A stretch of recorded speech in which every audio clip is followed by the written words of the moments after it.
ನನಗೆ ಲೈಫಲ್ಲಿ ಎಂಥವ್ರು ಇನ್ಸ್ಪೈರ್ ಮಾಡ್ತಾರೆ ಅಂದರೆ, ಜಸ್ಟ್ ನಾನು ಕ್ಯಾಬಲ್ಲಿ ಬಂದೆ. ಸೊ ಕ್ಯಾಬ್ ಡ್ರೈವರ್ ಬಂದ್ಬಿಟ್ಟು 21 year old. He's from Kerala and he came for studies year. ಆಯಿತಾ, ಅವ್ನು ಬಂದಿದ್ದು ಒಂದು 3 ವರ್ಷ ಆಗಿದೆ, 6 months ಆಗಿದೆ ಎಜುಕೇಷನ್ ಮುಗಿದು, ಜಾಬ್ ಇಲ್ಲ. So he is doing part time cab driving plus he is doing trading. So ಅವ್ನ ಸ್ಟೋರಿ ಕೇಳಿ ನನಗೆ ಒಂದು ಸ್ವಲ್ಪ ಅನಿಸ್ತು, ವಾವ್, ಅಂದರೆ ನೀವು ಕೆಲಸ ಮಾಡೋಕ್ಕೆ ಮನಸ್ಸಿದ್ರೆ ಏನು ಬೇಕಾದ್ರೂ ಮಾಡ್ಬೋದು. It's not like you have to keep taking excuse or keep blaming something. ಈಗ ಎಷ್ಟೊಂದು ಜನ ನೋಡ್ಬೋದು ನೀವು, ಗೌರ್ಮೆಂಟ್ನ ಬ್ಲೇಮ್ ಮಾಡ್ತಾರೆ, ಅವ್ರ ಸೊಸೈಟಿ ಬ್ಲೇಮ್ ಮಾಡ್ತಾರೆ. Literally they blame everything except than doing what work is required.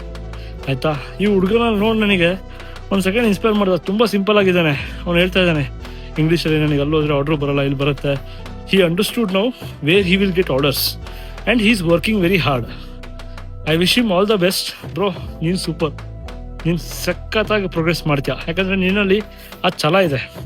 ಆ ಛಲ 1% ನಮ್ಮ ಜನಕ್ಕೆ ಬಂದುಬಿಟ್ರೆ ಲಿಟ್ರಲಿ ಅವ್ರು ಎಲ್ಲೋ ಮಾಡಿಬಿಡ್ತಾರೆ. ಅದೇ 1% ಛಲ ಫಿಟ್ನೆಸ್ಸಲ್ಲಿ ಇಂಟ್ರೊಡ್ಯೂಸ್ ಮಾಡಿಬಿಟ್ರೆ ಅವ್ರು ಇನ್ನೂ ನೆಕ್ಸ್ಟ್ ಲೆವೆಲ್ಗೆ ಎಲ್ಲೋ ಹೋಗ್ತಾರೆ. ಸೊ ಇದು ನಮ್ಮಲ್ಲಿ ಕಮ್ಮಿ ಆಗಿರೋದು.